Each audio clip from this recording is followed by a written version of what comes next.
Hey, everybody, welcome to the 8th episode of Committed Critics, a pop culture podcast where we're not just committed to our opinions, but also each other. Aww. I'm Kevin Lau. I'm Ryan Davis. I am Zachary Wright.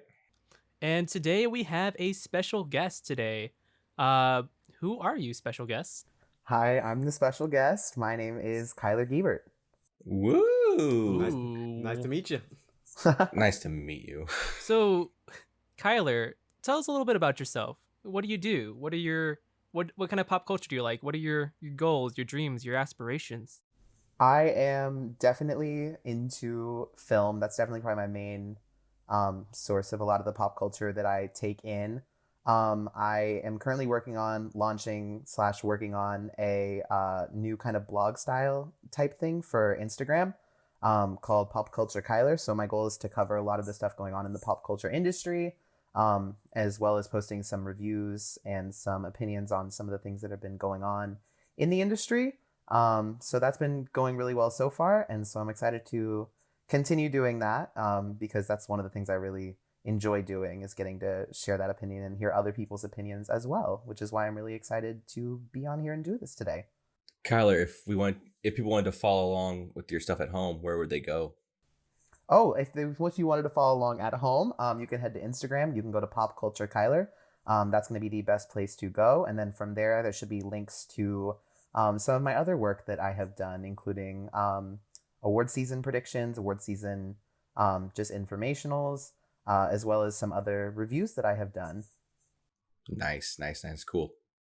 No, so you said you do award season predictions. How accurate would you say your predictions were in the last Oscar season? Oh gosh, in the last season was a little bit of a weird case because I feel like we kind of knew everything that was going to happen pretty much from the beginning, except for literally Best Picture was the only thing pretty well unpredictable. But I am proud to say that I said Parasite was going to win from November when I saw it until the night it won. So I'd say I did pretty good. I did not get animated feature right. I know that one for sure. But I think I did pretty good on the other ones. The year before, not so much. But this last year, I did pretty good. Who won animated feature last time? I forgot. Last year was Toy Story 4. I thought Klaus was going to win because Klaus pulled out the Emmy win. Or not the Emmy win, the Annie win. And it was just so good. And I was like, dang, I really hope they give it to it. But, Toy Story 4 had some beautiful animations. So I'm not going to be completely upset about it. I'll take the loss. I mean, it's the Pixar movie of the year, so it is the Pixar movie. Automatic. There it goes. Disney rules over us all. Amen. Didn't Wreck-It Ralph 2 win Best Animated Picture as well it came out? It didn't. That was the year that Spider-Man Into the Spider-Verse won. Oh, that's right. It was nominated though, I believe. Oh yeah, because I was worried it was going to win over Spider-Verse. But yeah, it didn't. I was thankfully so concerned as well. That was the one good thing to happen from that year at the Oscars, honestly. Oof, Green Book. Oh, don't remind me. Yeah. Ooh, yes. Should have been Spider-Verse for Best Picture. Honestly. I would have given it to it. I would have gladly voted. I would have. Nothing's more chaotic than watching Kyler find out Parasite won. Oh my gosh, that video is so funny. Every time I need a little bit of serotonin. Erupted. Oh my gosh, there were 25-ish people in my apartment.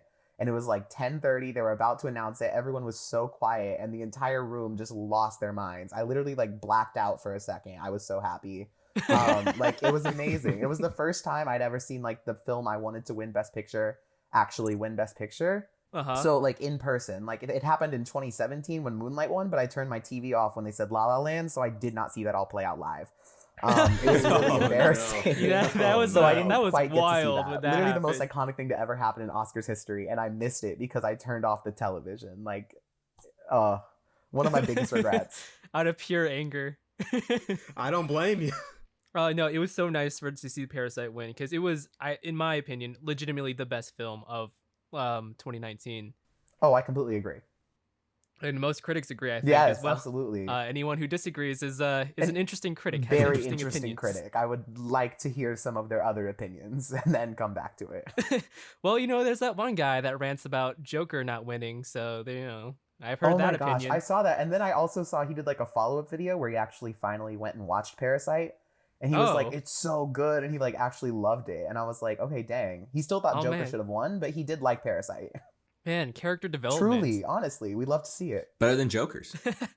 Yeah, we're gonna move on Oh, from man. that. You mean the fact that it had any? Well, yeah, exactly. It's hard to be better when there's none to begin with. Exactly. Moving on. So Kyler, so on the show we talk about our individual like experiences with pop culture over the past couple weeks. Since you're a special guest on the show, you haven't been on any other episode. You can just talk about anything you want. Okay, awesome. Especially during pandemic season. You probably consumed a lot. But starting with myself personally, I've been reading a lot these past couple weeks. I finished Mysterious Benedict Society. Ryan, we can wait until you're done with Alcatraz to talk about it. Okay. I'm almost done with it. Cool. That's awesome. So after finishing Mysterious Benedict Society, I'm starting reading the second Mistborn book, Well of Ascension by Brandon Sanderson. Really enjoyed it so far, but only about like 10% into it. I've continued playing Full Metal Alchemist and The Fallen Angel on PS2. I think I'm pretty close to the end. I think it's not a very long game. I put in 7 hours according to my save file, and I think the main time to beat the game, the average time is 13 hours, ? Somewhere around there. I'm pretty close to the end though, according to the walkthrough I consulted, because there was one boss fight that was like, this is unbeatable, and I looked it up. It's like, oh, this is just weird. You have to do have like a weird pattern to it that it doesn't tell you about. Oh well. It's okay. It's not as good as you think it's gonna be, but not as bad as that description will make you think it is. Okay. So I'm confused. Exactly. Because the combat's pretty fun, but it's not like you're like, oh, it could be better, but also like, but if it was more in depth, it could be hard to control ? Yeah, I think I'll go more into depth once I finish it, which should be by the next episode. But so far, I give it a solid 3 out of 5. If you can find it for like $15 at a used game store, hey, one for the collection. Moving on, Ryan, what have you been up to these past couple weeks? All right. Well, I've had literally nothing to do for the past week, so I want to ask you guys: do you guys remember Bionicle? Yes. Oh God. Bionicles. That was the thing, man. So if you didn't know, there was 3 animated movies that came out back in like the early 2000s. There were. And they happened to pop up on my YouTube feed because apparently all 3 movies are on YouTube for no reason. So I was like, hey, I remember these movies. Let me watch them. Yeah. Early 2000s animation and 3D animation at that. It does not hold up. Yeah, especially it's like low budget 3D animation from the early 2000s. Yeah, these weren't released in theaters. These were all direct to DVD. Oh, well, movies. that explains it. I don't know. That explains a lot. Yeah. Which was weird because it was made by Miramax. But I remember I watched them. I remember watching them as a kid. I thought these were phenomenal. But these movies, some of it's laughable. It's very laughable. The animation. They have like some scenes where stuff will just move in slow motion. I think that's just because the animators couldn't keep do up it right or something. Yeah. Well, it's like they animate it like normally, but they take the keyframes and spread them apart.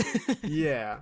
Like it just like moved in slow motion for no reason. Like there's one scene where like there's a tornado going on, and then everything in the tornado that's swirling around is just moving in slow motion, like frame by frame. Oh no! And I was It's like, a time-nado. And I was like, what am I watching right now? I was like, I don't remember this as a kid. I remember this being much more epic. And I'm like, well, then again, that was the early 2000s. So Chalk it up to artistic integrity, I guess.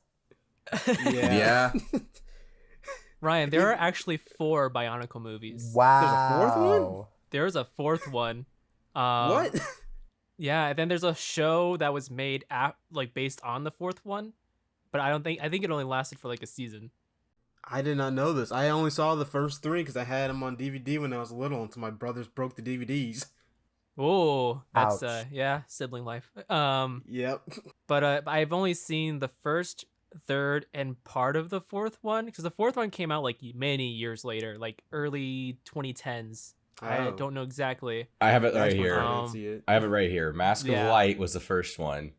Yep. Mask of Light, yep. And then followed by 2 prequel films, Bionicle 2 which is in 2004. Bionicle 3. Bionicle 2 was a prequel? It says Yeah, Mask they're of Light was prequels. followed by 2 prequel films, according to Wikipedia.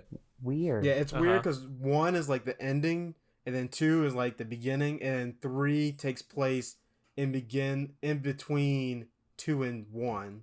Yeah. So They just pulled a Legend of Zelda. yeah, it's a weird series. And then a like, standalone sequel, Bionicle: The Legend Reborn. And 2009. I remember those Lego commercials. Bionicle: The Legend Reborn. Yes. Oh my gosh, that's iconic. yeah. After watching them, I can say the second one was probably the best one, and the first one was the worst. Interesting. Really? And 3 is just okay. I mean, like the second one, at least the story made sense. The third one was just supposed to be dark for dark purposes, but it's like the Yeah. story was very rushed. And the first one was so childish and so bad that I was like, this is actually ridiculous. It ends with a soccer tournament.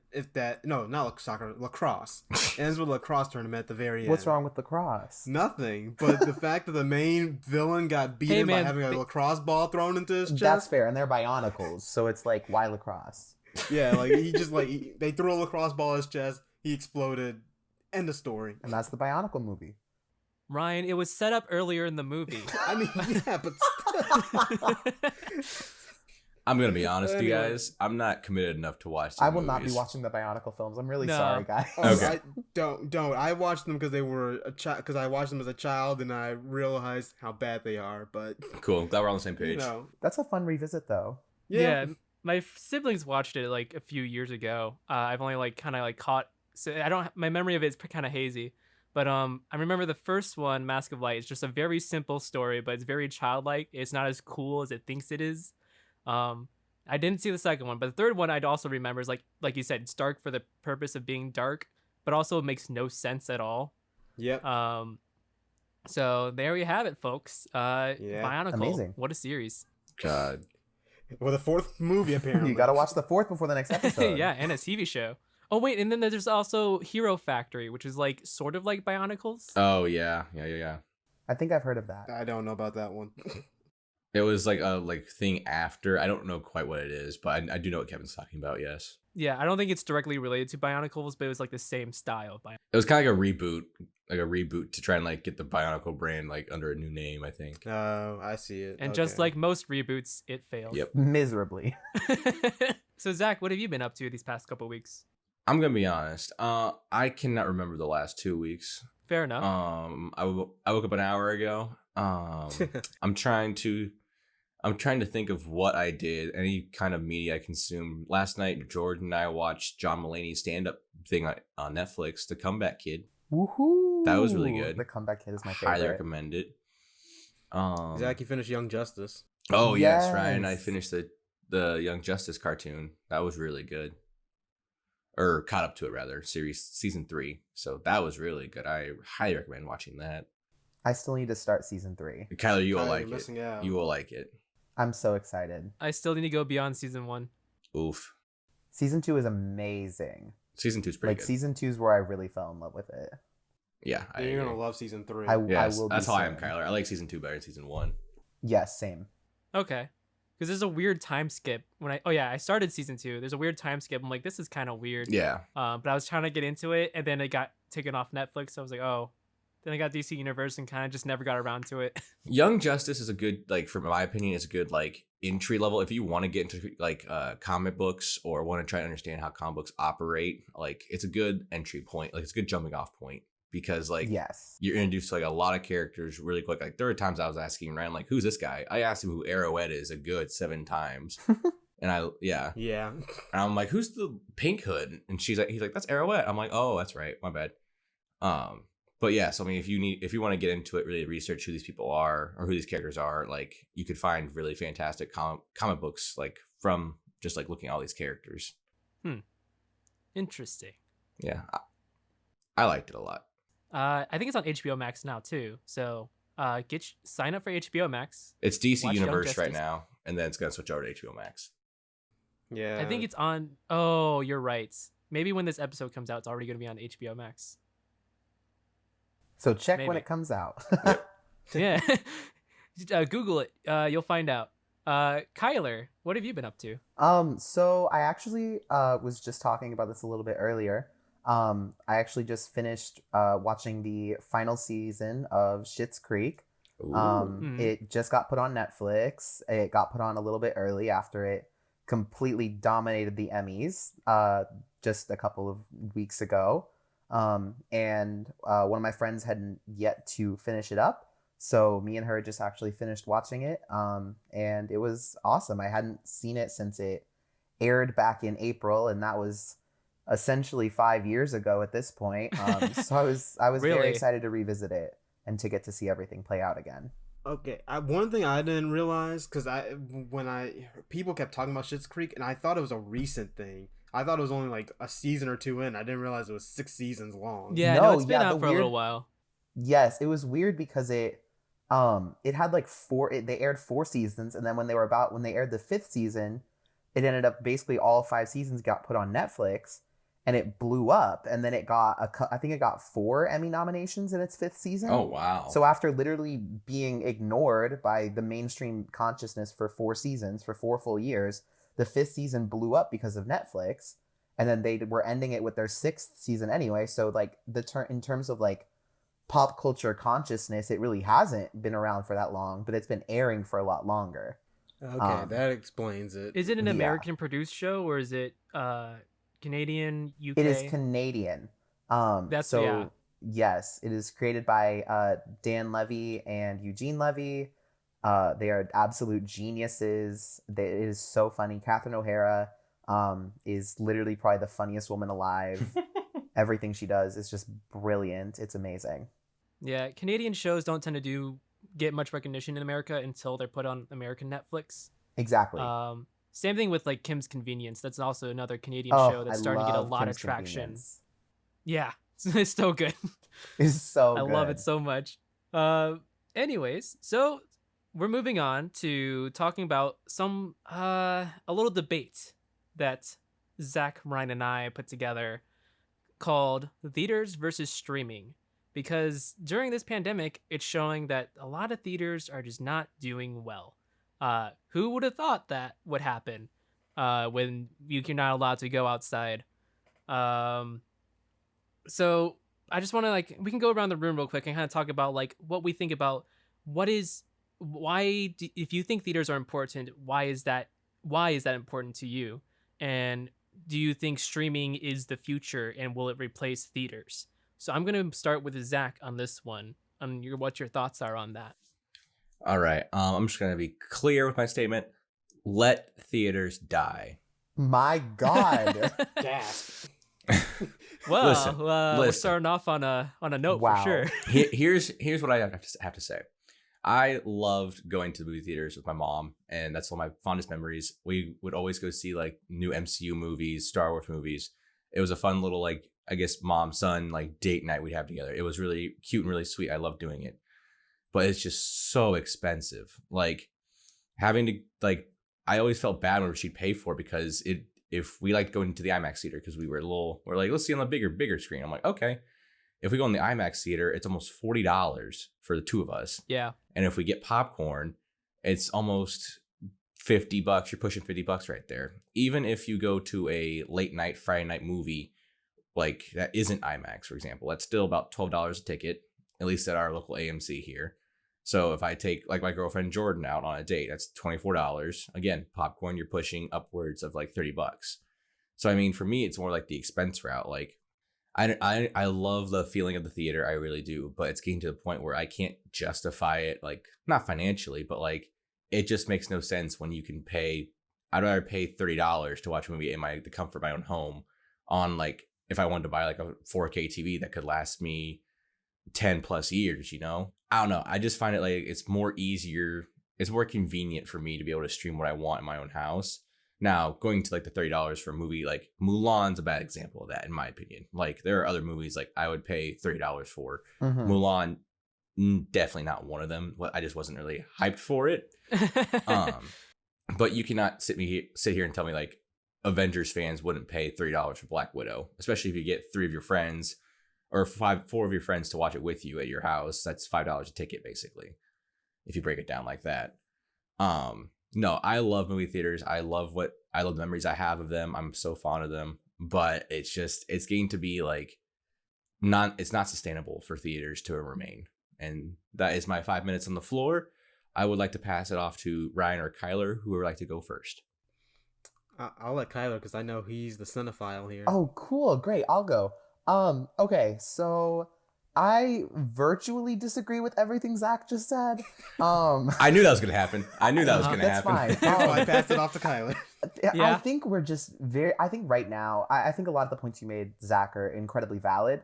And I agree with the point that it is expensive right now. Even pre-pandemic, it was expensive to go to the movies. Yeah.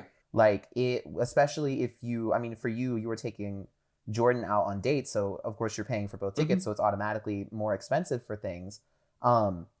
It's the way that whole industry is set up. And it's just always been kind of a mess and trying to figure that out. And that's one thing people have been saying for like years now about theaters is they're going to die out because people don't have the income to go and like afford to do that and afford to go all the time to keep it more consistent. Right. Yeah.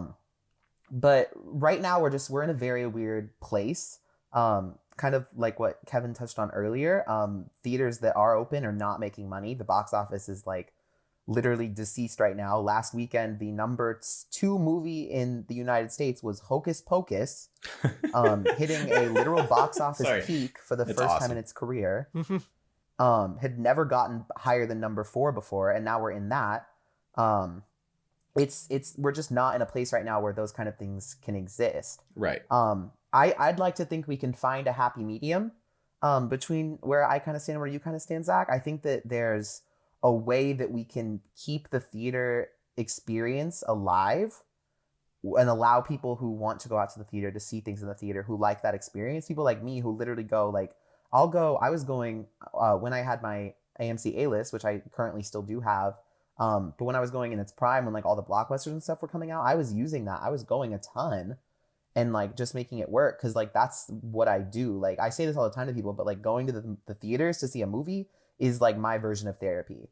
Cause I'm just sitting for like 2 hours in a cold room, not talking to anyone. And I'm just enjoying something. And so that's like my experience with it. And I love doing that. And I find myself when I'm at home watching something, it's just not the same experience for me. Yeah. But I think right now we're in an interesting window where we have seen these like PVOD successes like Trolls World Tour. I wouldn't say Mulan is a success from that story, but we've seen a lot of those happening where people are willing to put down the money to do this. If you want to believe Universal's numbers on Trolls World Tour, it made $100 million on at-home sales in its first like just couple weeks. That is a huge market. That is insane. Right. Like the first Trolls movie, I think, only opened with like 40 million in theaters. So the fact that in this first couple weeks it's already got 100 million, like that's crazy. It's wild. It's literally. Yeah, I think there's a lot of factors with that one though, because it was right when quarantine was mandated, and then also people were looking for a way to like pacify their kids. Of course, essentially. It is a family movie. So that was the first movie that's like majorly marketed. Like, hey, you can get it on digital right now. It's a new movie for your kids. And then boom, everyone went for it. So I think that one's going to be the anomaly of video on demand. I would agree with you. I think that's going to be a case that is going to be looked at. I don't necessarily know about replicated, but one thing that I think we can find that middle ground on, Zach, is we're able to keep theaters open, but they're gonna shorten that window between when you can see it in theaters and when you can see it at home. I agree. So the people who really do want to go see it in the theaters are going to go see it in the theaters, and people who want to see it at home are going to see it at home. And I think for right now, in the course of the next like year or so, like I think that's a good plan, because theaters might have to close down again if things get worse, possibly. And it's going to be an interesting thing to watch that and see what happens. But I mean, Patty Jenkins the other day was talking about how films might end up going from having that window to just being complete day and date releases. You can watch it at home on streaming, and you can watch it in the theater if you'd like to. But I mean, we're really not going to be able to see how all of this is going to affect whether we're going to end up streaming a lot more, whether we're going to be in the theater a lot more. We're not going to really see what's going to really make the bigger picture make sense until we get the two coasts back online theater-wise, New York and LA, because let's be completely honest, that's a huge reason why the box office is so dead, because the two biggest movie-going epicenters of the country are not operating. Yeah, no, I can agree with you, Kyler. There is a middle ground. I was doing the whole thing for a bit in the beginning. No, there Oh is no, a middle ground. I enjoyed the bit. Don't worry. And I agree with you in a sense because like movie theaters are disgusting and they don't get cleaned enough and they're icky.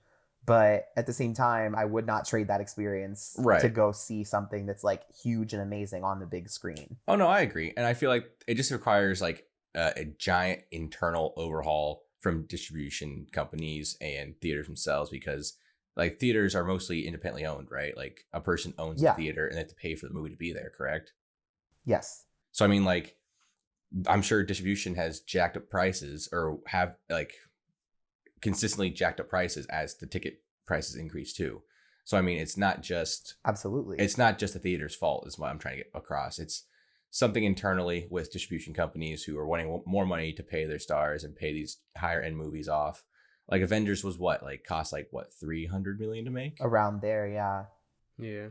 Endgame was like, yeah. I think Infinity War as well was like 360 million, I think. It was something crazy like that. I do think I wonder if you'll see like premium ticket prices, like, oh, Avengers movie will cost more than an indie film ticket. Like that'd be an interesting way of like not curbing this problem, but like seeing like how it would pan out. Right. In my opinion, I don't know. That would be very problematic from my perspective, at least. Yeah. It's just like I'm trying to think of different ideas and solutions to like try and like figure out to have both, to have our cake and eat it too, basically. Yeah, of course. I mean, Right. yeah, I was just gonna say, I think that there's obviously, if we look at last year, speaking of Endgame, like that proves 100% people are still willing to go to the theaters and do this. And that was right before all this happened. So like, I'm sure there will be easily an audience after. It'll definitely diminish with everything. But I think theaters are going to have to start, once things are okay, where like it's widespread, people can go to the movies again and feel safe going. Theaters are going to have to do, and distributors, like Zach was saying, are going to have to do a lot of work to get people back in those seats. Right. Yeah. Right. And I don't have much of a solution, honestly. AMC is trying to do, they have, when you sign up for an A-list right now, it's literally just $5 for the first month. So that's how they're trying to get people in right now. But even right now, there's not a ton of theaters open places. Like, and the show times are so limited. Like, everything is just so small. It's like, you could have saved this for later on down the line when everything's actually opened back up and people are really going to want to go and use their time and use their money to go. And so, just so we're clear for the listeners, AMC A-List, that is the membership that you get to watch movies 3 times a week, correct? Yes, 3 times a week. Yeah, so you said the first month is $5, and after that, I think it's $30 a month, correct? I believe it depends where you are. I believe mostly overall the price is around, I think, like $20 a month. Oh, wow. Me being in Florida right now, my price is like $24 a month. And then if you want the option of people who like travel wanted to get it when traveling is allowed again, of course, I think it's like 26 or 27 a month, and that's good for like literally anywhere ever. But because I'm in a state with a higher population of people who go to the movies, it's a little bit more expensive here for it, but it's still not bad. And then, yeah, do you remember Movie Pass, Kyler? Did you ever get that when it was $10 Oh my gosh, a month? I was on day one. I was on the Movie Pass train. Oh my yeah. gosh, what an iconic service, honestly. Dude, but rip Movie Pass. But moving on, Ryan, what are your thoughts on theaters versus streaming? Like, do you want to save the theaters? Do you want them to rot? What are your thoughts? I have a weird perspective. I guess not the middle ground, but also You're kind the of anti-middle ground. Like, if that's yes, just a like thing. okay. So my whole thing is I do enjoy going to the theater.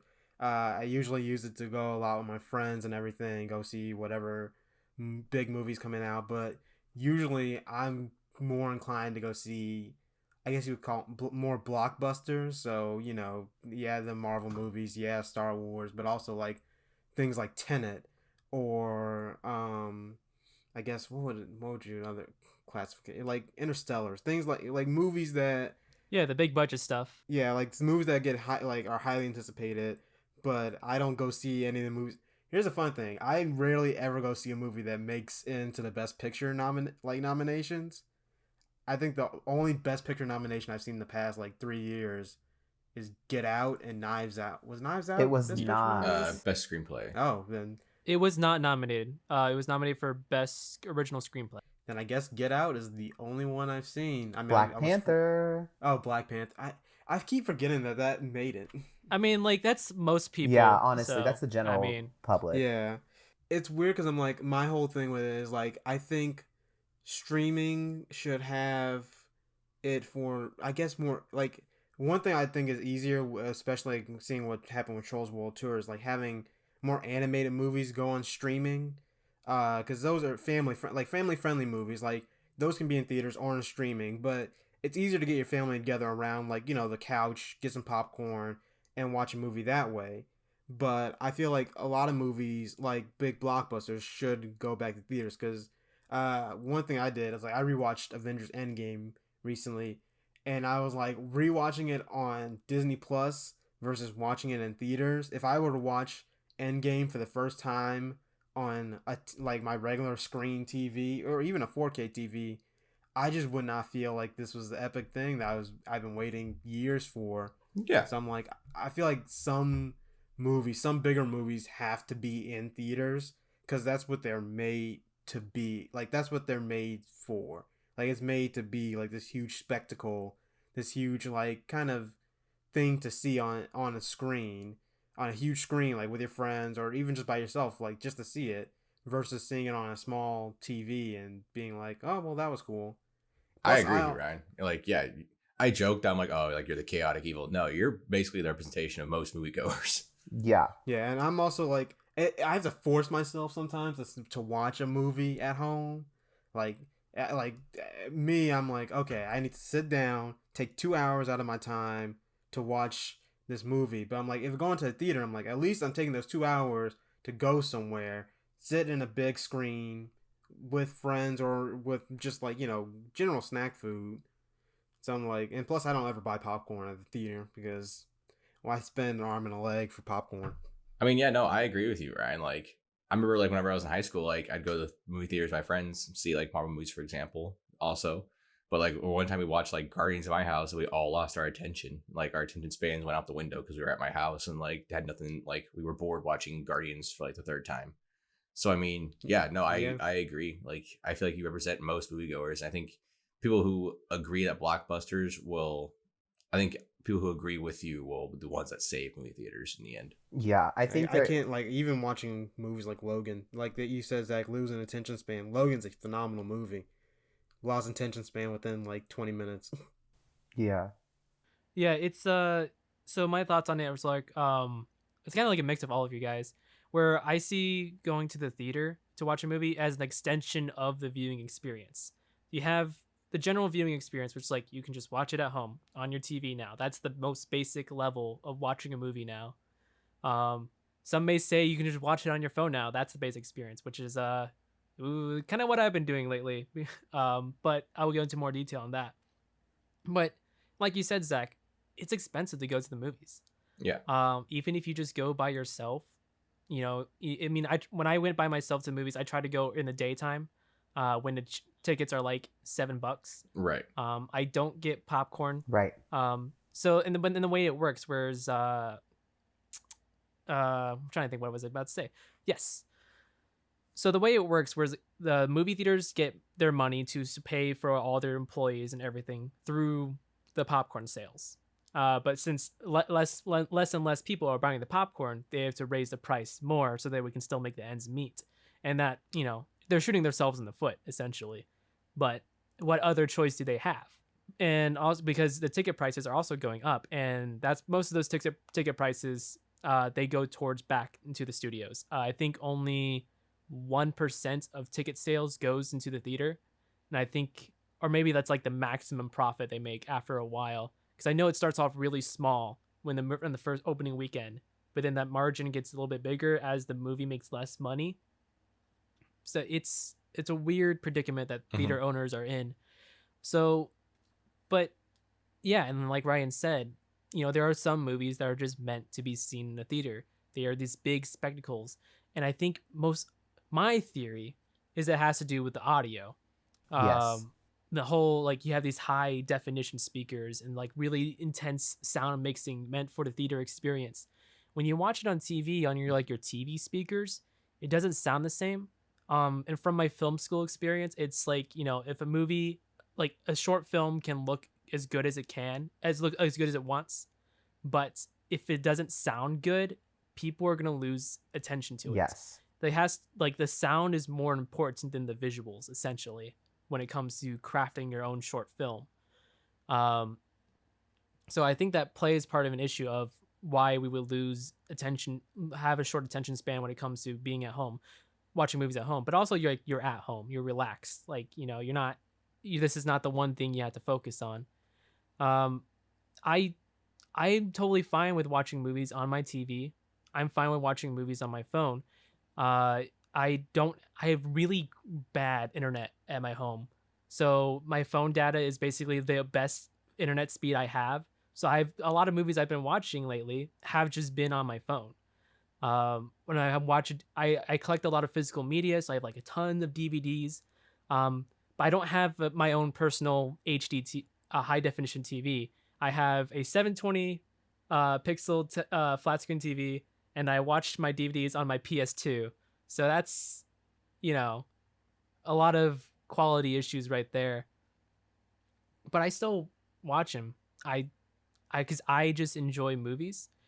I think there is a healthy medium to be found between theaters and streaming.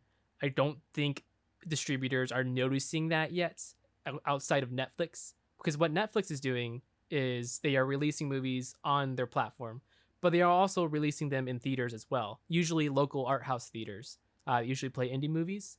Those Netflix is putting their movies on there, and they're actually helping keep those movies theaters afloat. They do that, like, you know, in all the big cities like Chicago and all that stuff. But moving on, do we want to talk about like physical media versus digital media, or like do you want to expand more on like what your thoughts are on this topic? So one just really quick thing, you brought up like indie films as well in that discussion. One thing that worries me a lot about the film industry right now is that indie films in general, like when the box office was booming and when things were going well, we're still having issues bringing an audience and getting money in.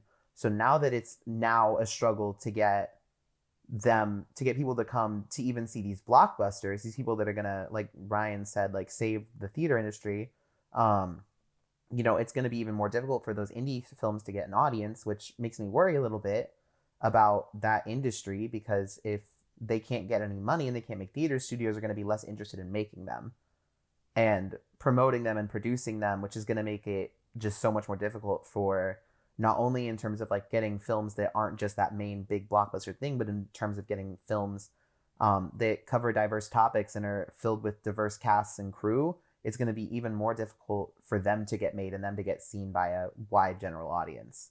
So I worry about that industry. Right, and it's already like super hard. Yeah, it's already super hard for the indie film to get funding, like even before a pandemic, because when studios fund an indie film, they are not expecting to make that money back. So already they give the indie films like a small amount of money. Blumhouse kind of has like the best system where they kind of like, it's $5 million movies. It's like, here's $5 million for your idea, make your movie. Then we'll see if the profit comes back or not.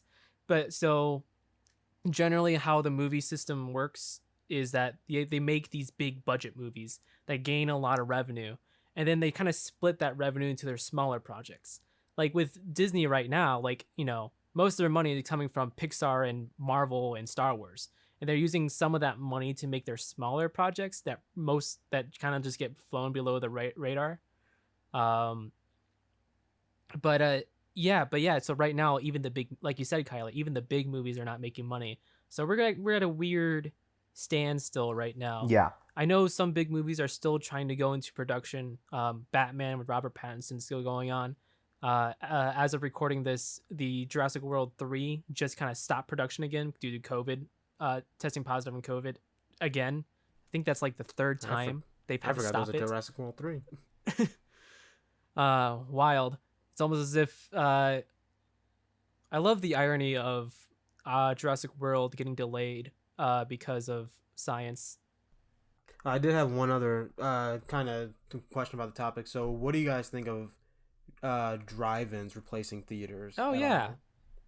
yes, drive-ins are doing really good. Because I'm a big I'm a big drive-in person. Like I go with my family every summer, so I've enjoyed it like for years now. So I'm like, could those be replacements to theaters at all? I love drive-ins. I love everything about drive-ins except the intermission in the middle. Does it have? Are you talking about like? Do you have double features for yours, or is there an intermission between the actual movie? An intermission between the actual movie, in the middle of the actual movie.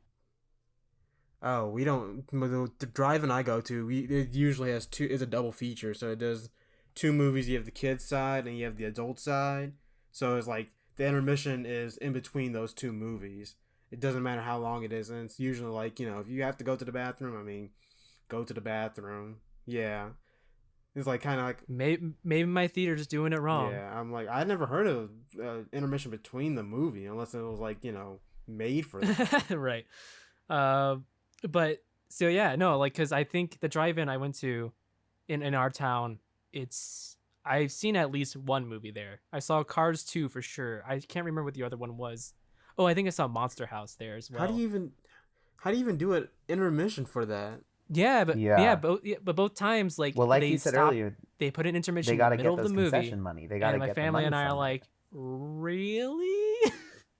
Because structurally, when you write a story and how movies are made, the midpoint is really like the big point in the movie where things change. First half of the movie is all setting up what's going to happen. A second half of the movie is all payoff. The midpoint is the one that changes the direction of the story for your characters. Do all movies do this? No, because some movies are bad. But that doesn't mean you need to have a midpoint to be good. But that's a general rule of thumb. But it's just an odd place to put the intermission where the midpoint's revealed. And you're like, oh man, what's gonna happen next? And then boom, intermission for like 10 minutes. I think that's how long it was. It totally takes you out of the movie. I don't think drive-ins will replace theaters because, like Kevin said earlier, the sound design, it's all reliant on big Dolby speakers. Apologies. It's all about the format. It's all about being close to the screen or semi-close, having like that 8K, 16K resolution now, whatever hell a movie is. Surprising little fun fact: the movie theater projectors, most of them are 2K. Yeah, exactly. So I mean, it's more about seeing it in like a closed space, being outside. Because like I think I went to one drive-in movie and it was like The Amazing Spider-Man 2. And yeah, the atmosphere was nice. It was a cool experience. It was way more of an experience, whereas the theater is like going to a theater kind of in that realm. I'm not a fan of drive-ins because I want to enjoy it. Like if I'm going to go see a movie, I want to enjoy the quality of the movie in a theater rather than in a drive-in. Same at home. Like if I want to watch a movie, I want to enjoy the quality of it. Whereas if I'm getting it projected onto a faded white backdrop where I can barely see the projection going on, I just don't think that's even less sustainable than a theater would be, in my opinion. I will also say, you saw Amazing Spider-Man 2, which is half dubstep. Right, yeah. Oh, yeah, no, Amazing Spider-Man 2, that's an IMAX. I'm like, what's Electro doing up there? The sound on that, you have to have a theater. Right, yeah. And I'm like, did Gwen Stacy just die? Oh, she did. Oh, she's hanging. Oh, no. He said, I can barely see. Someone's lights are on in the front row. Yeah, exactly. I will say I've had families bring entire, theater size speakers. Like, you would see them at a concert.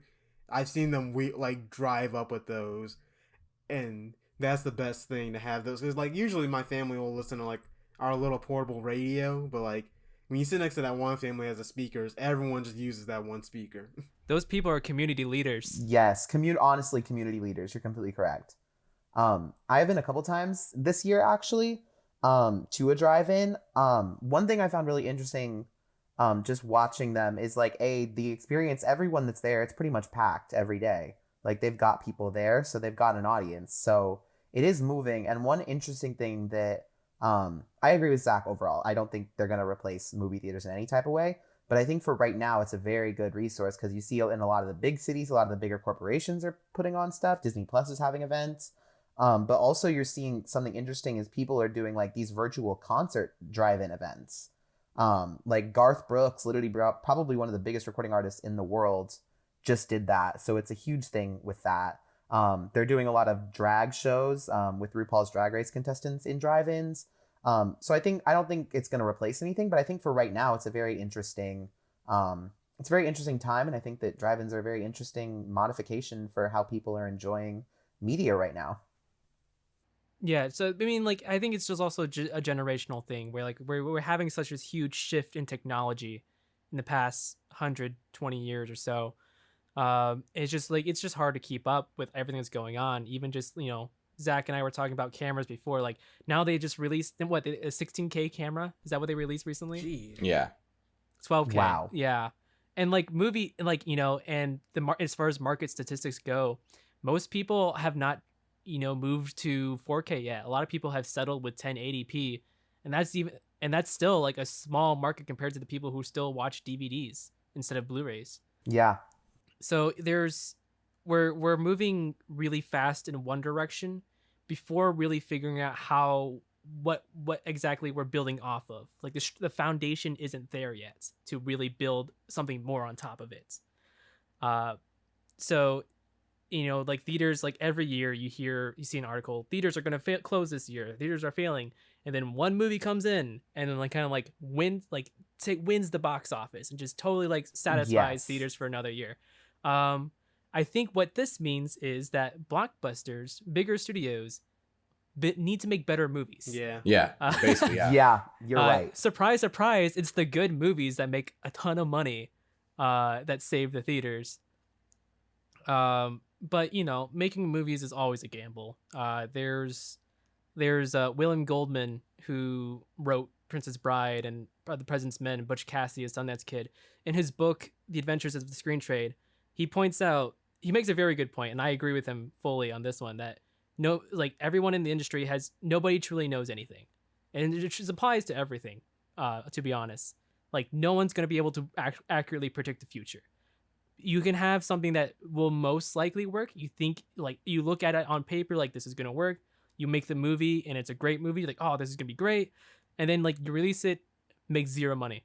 Scott Pilgrim versus the World is a good example of that. Yes, very good. Where it just totally bombed at the box office.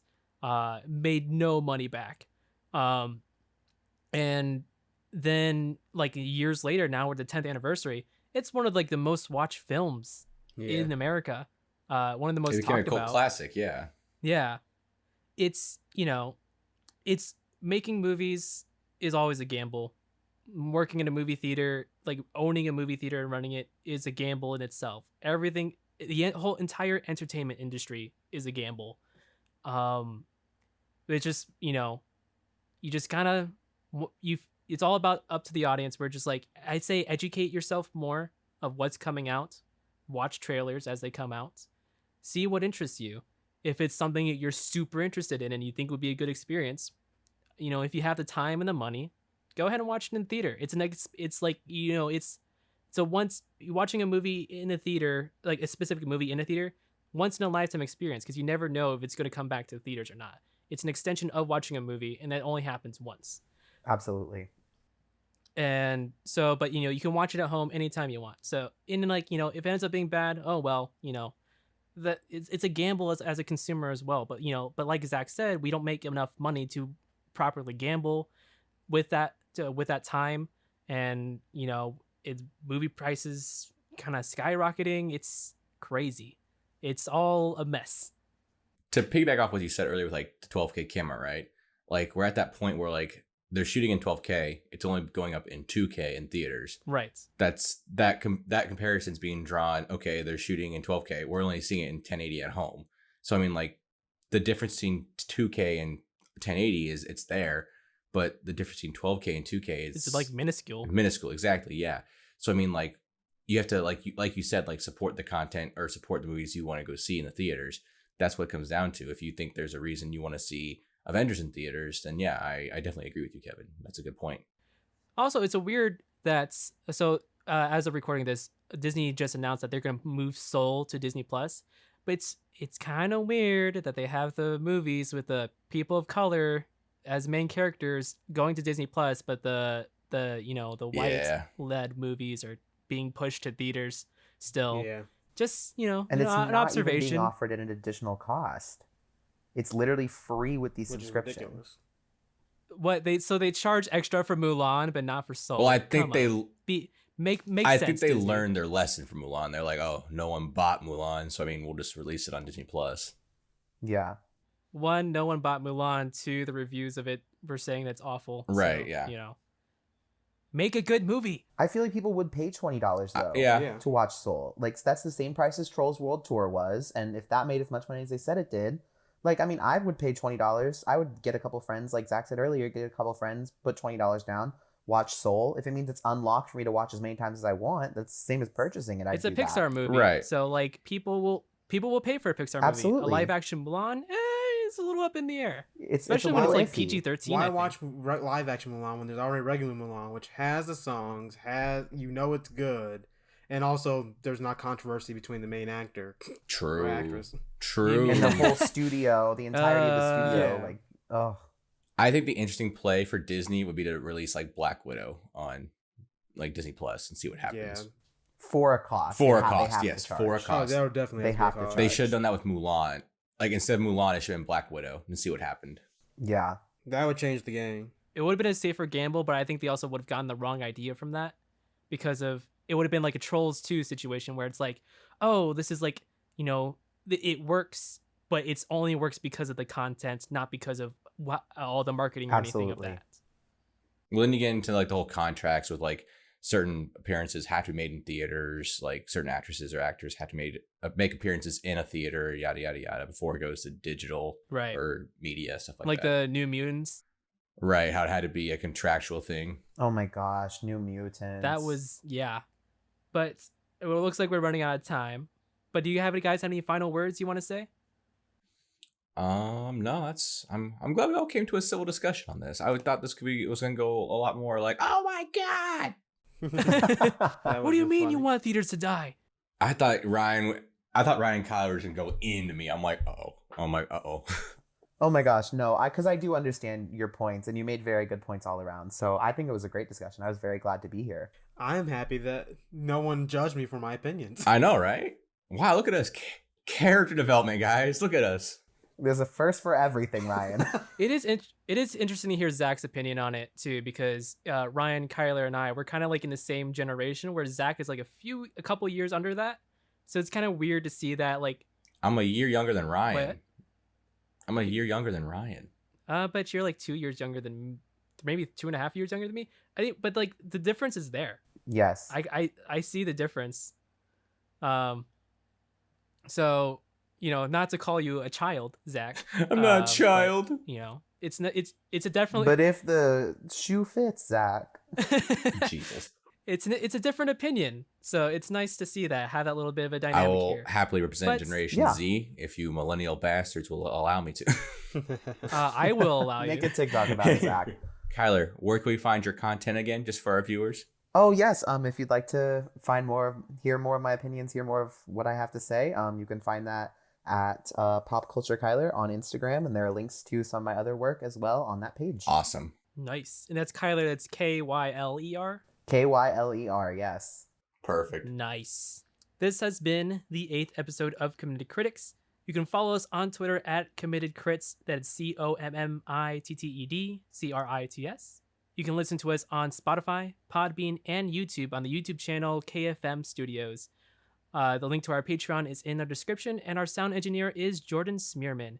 Follow Kyler, please. He's cool. He's a really cool dude.